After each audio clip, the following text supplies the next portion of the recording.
Alright, सो आज मैं आप लोगों के लिए लेके आया हूँ वो सारा वर्कआउट प्लान जो आप हर दिन करोगे। अब मैं आपको आज के दिन बताऊंगा चेस्ट की वो सारी एक्सरसाइजेस जो आप एक दिन में लगाएंगे। देखिए, यहाँ पे हम कोई स्प्लिट स्पेसिफिक बात नहीं करूंगा, ये बात कर रहा हूँ मैं कि अगर आप एक दिन में कोई एक मसल पार्ट को हिट करते हो तो उसकी कितनी नंबर ऑफ एक्सरसाइज आपको करनी चाहिए उस हिसाब से। अगर आप इंटरमीडिएट हो, यानी कि आपको 1 साल से ऊपर का एक्सपीरियंस है ट्रेनिंग में, 2 साल 3 साल, और आप अभी वो एडवांस वाले लेवल पे नहीं हो, तो ये प्रोग्राम आपके लिए है। ठीक है, तो चलिए बिना देरी किए स्टार्ट करते हैं हमारा पूरा इंटरमीडिएट सीरीज का पहला चेस्ट का वर्कआउट। Let's go. ऑलराइट दोस्तों, सो पहली एक्सरसाइज हमारी यहाँ पे आती है डंबल फ्लैट बेंच प्रेस। अब देखो, इसकी बहुत सारी खूबियां हैं जो मैं ऑलरेडी आपको कई बार बता चुका हूं, लेकिन एज एन इंटरमीडिएट आप इतने कैपेबल होगे कि आप डंबल से, यानी कि फ्री वेट से प्रेसिंग मूवमेंट को कर सकते हो। बिगिनर ये नहीं कर सकते या नहीं करना चाहिए, बट अगर आप एक इंटरमीडिएट हो, डेफिनेटली ये एक्सरसाइज आपके लिए बेस्ट रहेगी। पहले देखो कि कैसे करनी होती है ये। अब आप इंटरमीडिएट हो तो इतना तो आपको पता होगा कि लिफ्टिंग कैसे करनी है। ठीक है, लिफ्ट कैसे उठाना है डंबल को, बहुत ही इंपॉर्टेंट, क्रूशियल होता है। ऐसे टेढ़े मेढ़े करके उठाते हैं लोग, हाथ वाथ तोड़ लेते हैं, अपने शोल्डर्स को इंजरी कर लेते हैं। बिल्कुल ध्यान से ब्रेस योरसेल्फ, चेस्ट अप होगी, एल्बोज यहाँ पे लॉक होंगे, 1 2, फिर नीचे आना है और फिर प्रेस करना है। और फिर देखो चेस्ट कैसे ऊपर उठ गई है, इसे कहते हैं शोल्डर ब्लेड्स को रिट्रैक्ट करना। ठीक है, ग्लूट्स को टाइट करो, अपने हिप्स को, और पैरों को नीचे जमीन में। ठीक है, अब इस तरीके से आप परफॉर्म करते हो, 1 2। ठीक है, अब ये तो रहा कि किस तरीके से इसको किया जाता है। कैसे करना है आपको एज एन इंटरमीडिएट।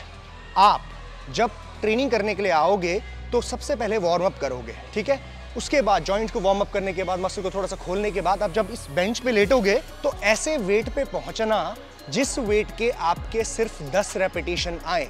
अब देखो, मेरे पास यहाँ पे 10 किलो का है, 10 के तो मैं 50 रेपिटेशन निकाल दूंगा या ज़्यादा भी निकाल दूंगा, लेकिन मेरा गोल यहाँ पे एज एन इंटरमीडिएट ये होना चाहिए कि मैं ऐसे वेट को सेलेक्ट करूं जिससे मेरे सिर्फ और सिर्फ 10 रेपिटेशन ही आए कॉन्सेंट्रिक फेलियर में, यानी कि उससे आगे 11th रेपिटेशन ना आए।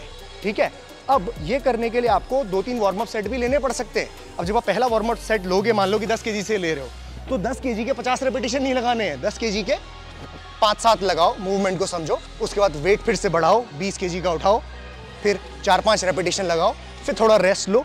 और अगर आपको लगता है कि अब तीसरा जो वेट है आपका वो आपके 10 रेपिटेशन का होगा, तो ही तीसरे सेट पे आप पहुंच के मेन वर्किंग सेट लगाओगे। ठीक है, अब जब आप मेन वर्किंग सेट लगाओगे तो वो होगा आपका पहला सेट, और ऐसे ही आपको यहाँ पे लगाने हैं 3 वर्किंग सेट। ठीक है, 10 रेपिटेशन के 3 वर्किंग सेट, यानी कि पहले सेट में 10, दूसरे में 10, तीसरे में 10। हर सेट के बीच में आप लगभग यहाँ पे 1 मिनट का रेस्ट लोगे, और थोड़ा सा जरूरत पड़ती है ज़्यादा, 1.5 मिनट का, तो वो भी आप ले सकते हो।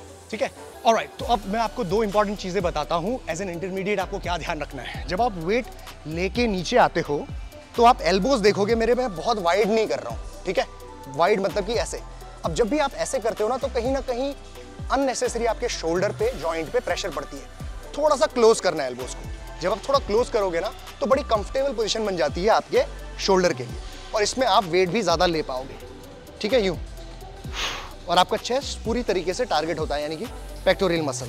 आपको कहाँ तक जाना है, रेंज ऑफ मोशन देखो, नीचे यहाँ तक आओ, स्ट्रेच मिलेगी, और ऊपर full contraction, breathing, breath in and breath out, breath in and breath out. अब एक प्रो टिप मैं आपको यहाँ पे देता हूँ। अगर आप एज एन इंटरमीडिएट बहुत ही हैवी लिफ्ट करने लग गए हो, मान लो कि आप 40 किलो से लगा रहे हो, तो भाई हैवी वेट होता है, भले ही 10 रेपिटेशन के लिए।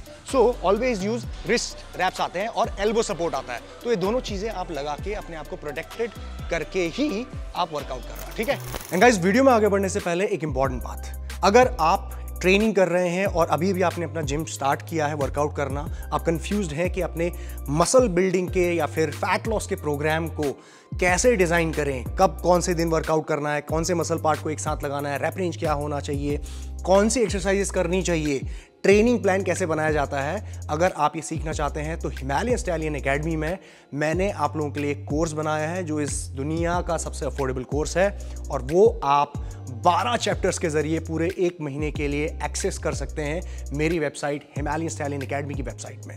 तो नीचे मैं लिंक डाल रहा हूं, अगर आप लोग इंटरेस्टेड हैं, अगर आप सीखना चाहते हैं, तो आप पूरा प्रोग्राम सीख सकते हैं घर बैठे हुए। साथ ही साथ न्यूट्रिशन और सप्लीमेंट्स के भी कोर्सेज हैं जो सेम अफोर्डेबल कोर्सेज हैं 12 चैप्टर्स के साथ। अगर आप वो भी चेक करना चाहते हैं तो नीचे लिंक दिया हुआ है, go have a look. Now let's move on to the next point. अब हम थोड़ा सा नीचे abdominal head of pectoralis major की बात कर रहे हैं और माइनर भी ट्रेन होगा अंदर से।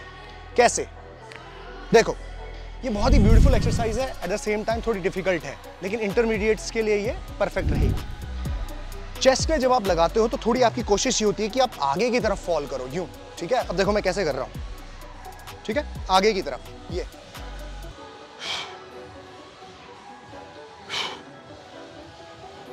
पैर आप क्रॉस करो, सीधे करो, कोई फर्क नहीं पड़ता। ध्यान दो, ज्यादा नीचे मत जाना, ये बहुत नीचे जाओगे ना तो आपके शोल्डर में दिक्कत हो सकती है, और बहुत ऊपर आके एल्बो लॉक करने की भी जरूरत नहीं है। ओके, तो अब इस पर्टिकुलर एक्सरसाइज के आपको लगाने हैं 3 वर्किंग सेट, ठीक है। अभी तक आपका पूरा चेस्ट वार्म अप हो गया है, कोई ज़रूरत नहीं है आपको इसमें भी वार्म अप सेट लगाने की। बॉडी वेट से आपको 3 सेट लगाने हैं। आपका टारगेट होना चाहिए 12 रेपिटेशन। अगर आपके 12 रेपिटेशन ज़्यादा आते हैं, इतनी स्ट्रेंथ है आप में, तो भाई थोड़ा सा वेट लगा लेना, यूज़ डम्बल्स और बेल्ट लगा के वेट लटका लो, लेकिन 12 रेपिटेशन ही आनी चाहिए, ठीक है। ये आपके ये लोअर चेस्ट को टारगेट करेगी। ऑलराइट, बहुत ही ब्यूटीफुल एक्सरसाइज है। ऑलराइट, हमारी आखिरी एक्सरसाइज है यहाँ पे cable flies standing for lower PACS. कैसे? टॉप एंगल पे लगेगा रेजिस्टेंस दोनों तरफ, और एक एक करके आपको निकालना है इस तरीके से।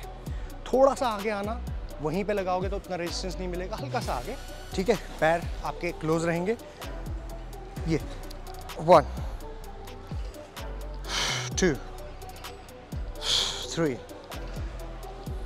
4 5, ठीक है। अब जो ये पर्टिकुलर मूवमेंट हम कर रहे हैं, ये आप कह सकते हो कि पैरेलल बार डिप्स में जो हमने किया था ना, उसी को थोड़ा सा और ज़्यादा नेक्स्ट लेवल पे लेके जा रहा है, ठीक है। अब कॉम्बिनेशन हम लोअर पैक्स के 2 मूवमेंट इसीलिए कर रहे हैं ताकि आपका लोअर पैक्स अच्छी तरीके से टारगेट हो। अब इस पर्टिकुलर एक्सरसाइज के आप कितने सेट करेंगे? टोटल 3 सेट्स आपको करने हैं, पर सेट 12 रेपिटेशंस, और हर सेट के बीच में रहेगा आपका 60 सेकेंड्स का rest, no more than that, क्योंकि बाय द टाइम आप यहाँ इस एक्सरसाइज तक पहुँचोगे ना तो आप अभी ख़त्म कर रहे हो, तो फिर ज़्यादा रेस्ट लेने का कोई मतलब नहीं बनता। आराम से इस मूवमेंट को कंप्लीट करो आप, ठीक है। एक चीज़ और ध्यान देना इसमें, काफ़ी सारे लोग क्या करते हैं, जब स्ट्रेच करते हैं तो बहुत ऊपर तक ले जाते हैं, नहीं, शोल्डर पे दिक्कत हो सकती है। यहाँ तक रखो, यहाँ पे आपके पैक्स को स्ट्रेच मिल जाती है, and go all the way down, पूरा कॉन्ट्रैक्शन को फील करो, एंड इस कॉन्ट्रैक्शन वाले पार्ट को 1 सेकेंड के लिए होल्ड करो। ये ब्रीदिंग देखो, राइट। सो ये हो गई हमारी last exercise. Alright, so guys, ये थी हमारी सारी एक्सरसाइजेज एज एन इंटरमीडिएट जो आपको लगानी है फॉर चेस्ट। ऑलराइट गाइज, तो ये था हमारा सारा video for an intermediate chest workout. अगर आपको कोई भी कंफ्यूजन है तो नीचे कमेंट सेक्शन में मुझे बता सकते हैं, और अगर आपको हमारे इस तरह के और भी वीडियोस देखने हैं, बैक, बाइसेप्स, शोल्डर्स, लेग्स, तो मुझे कमेंट सेक्शन में बताओ कि आपको कौन से देखने हैं। सबसे पहले हम वो वीडियो लेके आएंगे। Alright, take care, Jeet Salal, sign of.